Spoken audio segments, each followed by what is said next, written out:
Oh no. What now? Are you Mrs. Jones? Yes, I'm Mrs. Jones, officer. Is this your boy? This is my nephew. Yes. There was a report of a prowler in your neighbor's yard, and we find him and one of his little friends sneaking around your neighbor's house. There wasn't any sign of vandalism, so we assumed that he and his little friend were just trying to play hooky from school. I know you're not going to want to hear this, but we have to create a truancy file on him. If he's picked up again for truancy, he will be brought to the precinct and you will have to come pick him up. I understand. Thank you, officer. I have to say, the other young man was very scared and apologized a million times for cutting school and getting into trouble. But this young man seems to have a serious attitude problem. I don't know what his problem is, but I seriously suggest you talk to him. His attitude is going to get him into a whole heap of trouble real soon. The entire time the police officer was talking to Denise, her eyes were closed and she was shaking her head at the floor. When she did open her eyes, she looked into the defiant eyes of Jay as he glared back at her. This was turning out to be one of those days, she thought to herself, as she fought to control the rising anger and embarrassment that was engulfing her. She was a very private person, and there was nothing worse than having the police come to her door. Looking over the officer's shoulder, she noticed that a small gathering of her neighbors had begun to form across the street from her house. The word was sure to have spread that the arrogant little adopted kid was in trouble with the law, and she was sure no one was surprised. She knew Jay was not a fan in the neighborhood.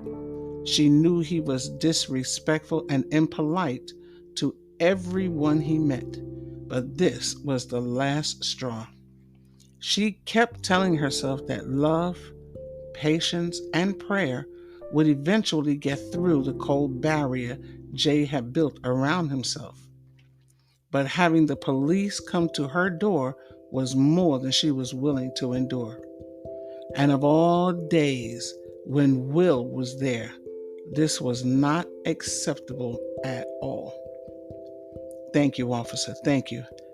Come in here and go straight to your room, she said to a smirking Jay as she roughly pulled him into the house.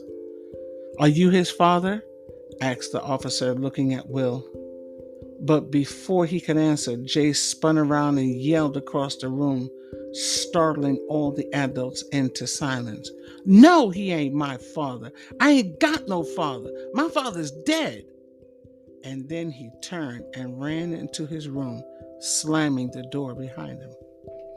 I'm sorry you had to see that, Denise said to the men without turning to face them. You don't need to apologize. I have a couple of teenagers myself. I know how it can be, said the officer as he turned to leave. Good luck with that one. He's a handful. I got a feeling you haven't seen the last of me, he chuckled and left. Oh, that was nice. No, that was very rude and unprofessional. Well, if you don't mind, would you please leave me and my boys alone? Is there anything I can do? Yes. Please keep this to yourself. I know my neighbors got an eyeful, but I really appreciate keeping this as close to home as possible. Denise, I would never tell anyone what happened here today. Why would you think I would do something like that? I'm sorry. I didn't mean to imply that you tell anyone. It's just, look, no need to apologize. I apologize again for going against your wishes with Matt, and I can assure you it will never happen again. However, I would like to suggest something to you, if you don't mind. What is it, she asks, that churning feeling returning to the pit of her stomach. Would you mind if we had a word of prayer before I left? So shocked was she that William was asking to pray with her, she forgot to respond and just stood staring into his blue eyes.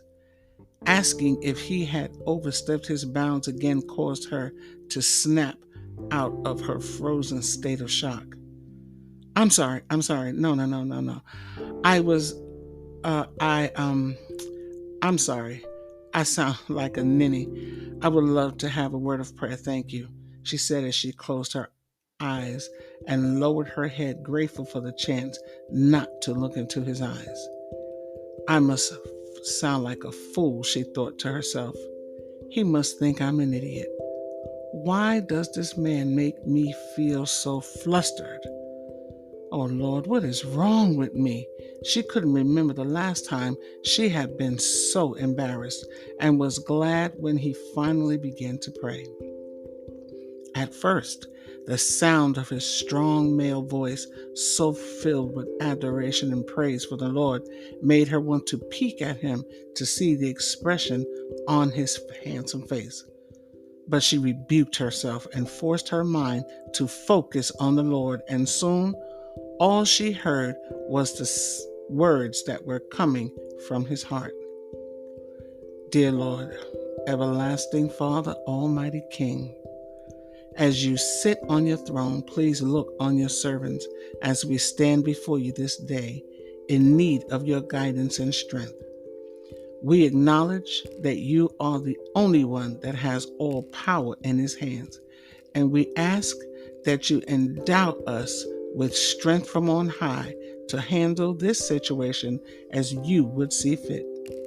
Thank you for these two young men and for the opportunity you have given us to share in their lives.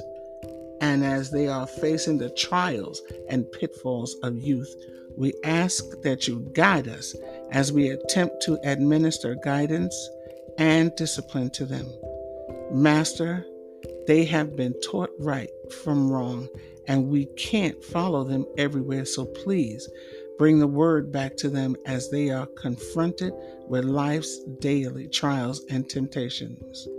When they fall, give them a repenting heart and a desire to rise up again while trusting in you and in the knowledge that you are a forgiving God and that through you all things are possible. As they go about their day, order their steps and place in their lives the people that will bring out the best in them. If they feel lost, lonely, or confused, send them help. If they call out to you, speak to their heart. And please look on Sister Jones as she tackles the insurmountable tasks that motherhood brings. Give her the strength, the wisdom, and the patience she needs while reassuring her that you are very near. Allow her the room she needs to breathe as she faces the many needs and wants of her children, and make them realize how blessed they are to have one such as her in their lives. Let the events of this day develop into a learning experience for the boys, never to be repeated, and open the channels of communication between the two boys so they may learn from and one day become friends to one another. Finally, allow me the opportunity to assist Sister Jones in any way she may feel the need for. These and all things we ask and give you thanks for in Jesus' holy name. Amen. For a minute, neither Denise nor William moved or said a word as the words of the prayer sunk into the hearts of both of them. So moved was Denise that she feared that if she said a word, tears of gratitude and appreciation would pour from her face. And the last thing she wanted to do after all that had happened already was to cry in front of William Banyan. Fearing he had poured a little too much of his heart's desire and feelings into the prayer that allowed a little too much of his personal feelings show.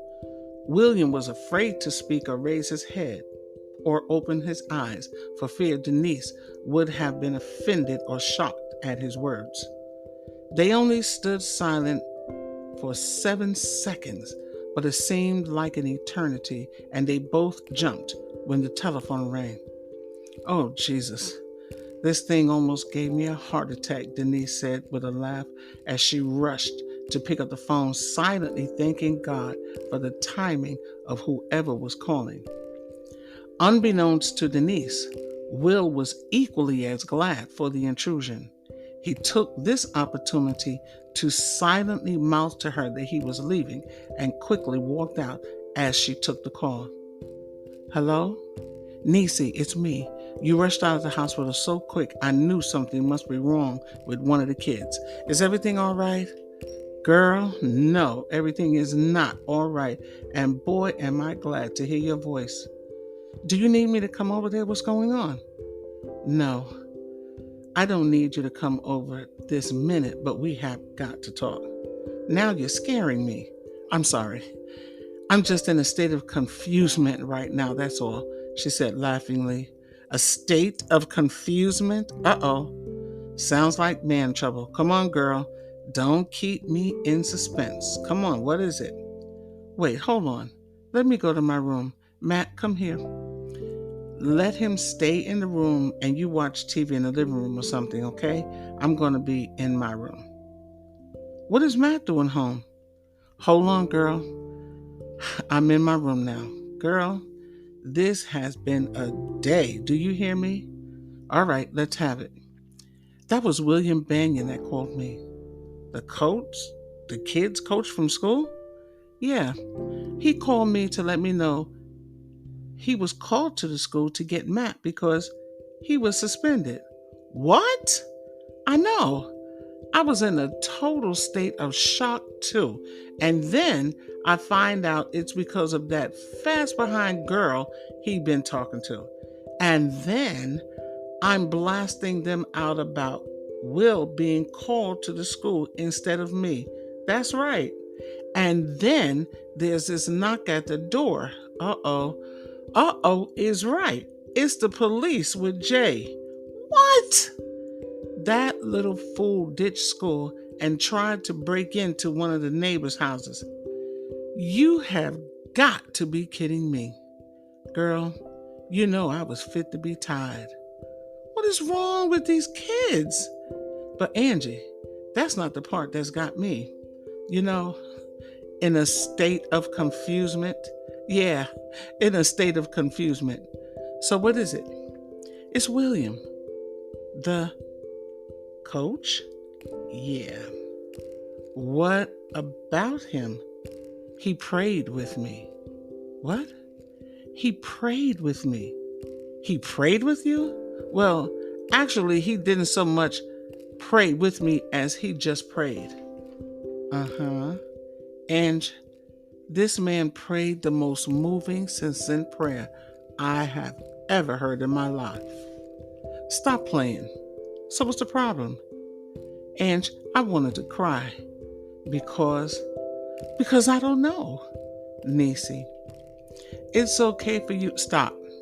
I know what you're going to say, and no, it is not okay for me to anything." Angie knew her friend and knew she was feeling guilty about the feelings William had stirred up in her, but she also knew it was time for her friend to let go of the past and allow herself to live again. Denise had immersed herself into her children and her job and the church, and she watched as she spurned every advance that was presented to her. She had prayed for the Lord to send her friend a kind, loving man that would open her heart again. But this was a shock, one that even she wasn't sure she was prepared for. William Banyan, the kids' coach at their school, the newest member of the church, a white man? No way. "Denise, listen, you said yourself You're in a state of confusion, right? So why do you think you're confused? Because he prayed? I don't know why I'm confused. That's why I'm talking to you, she said with a hint of panic in her voice. Look, calm down and listen to me.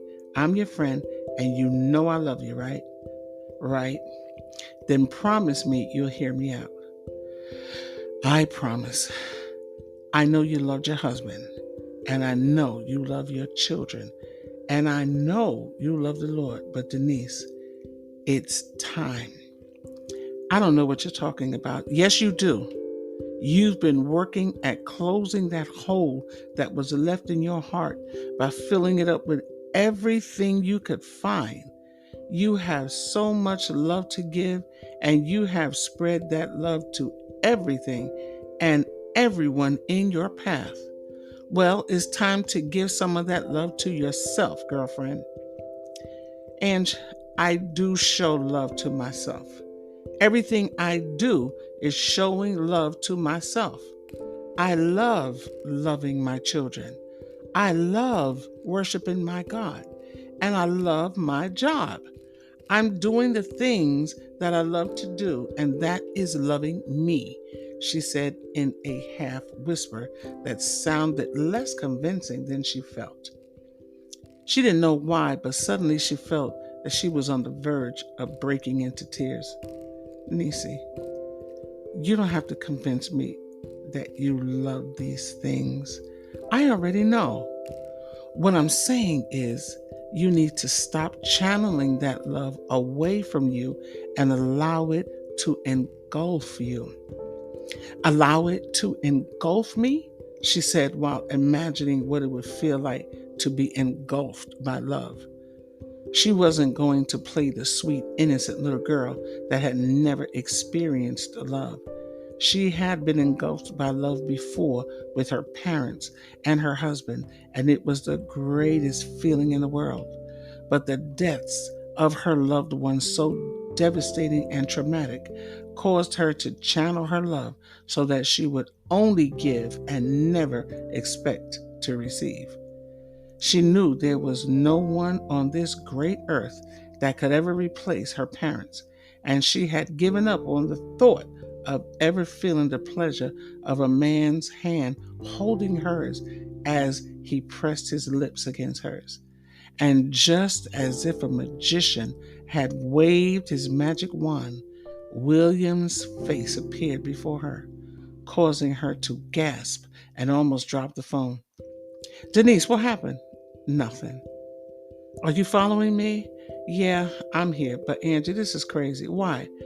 Because he's what? Come on, Angie, don't make me say it. Say what? He's a coach. He's a Christian. He's handsome. He's white, okay? He's white. What will people say if I start having a relationship with a white man? Since when have you cared what people say? You know what? You know, Angie, he's a good guy and all, but what? I don't know. Listen to me, Denise. You are overthinking this thing. You are a beautiful, intelligent, holy woman, excellent mother, and God knows one of a kind friend. And you deserve to have someone in your life that cares about you. But Ange, if this was so right and so good for me, why am I so unsure about it? It's not because of who Will is. And it's not just because a man is interested in you. You are so unsure of this simply because you are so used to giving, you've forgotten how to receive. I love you, girl. And I say, give life a chance. I didn't say anything to you before because I know how you are. But I noticed how Will looks at you. Shucks. I think everyone has noticed how he looks at you. What are you talking about? Everyone like who? At church. When you're singing, he is absolutely enraptured. It is so obvious that he is smitten with you. And if I see it, I know everyone else does too. Oh, Lord. So you think my kids have seen it too? She asked with a hint of panic in her voice. I'm sure they have, but so what? So what? Angie, what are you going to think? Oh, please. Will you stop it? I said they probably noticed the way he looks at you. I didn't say they caught you guys in a compromising situation.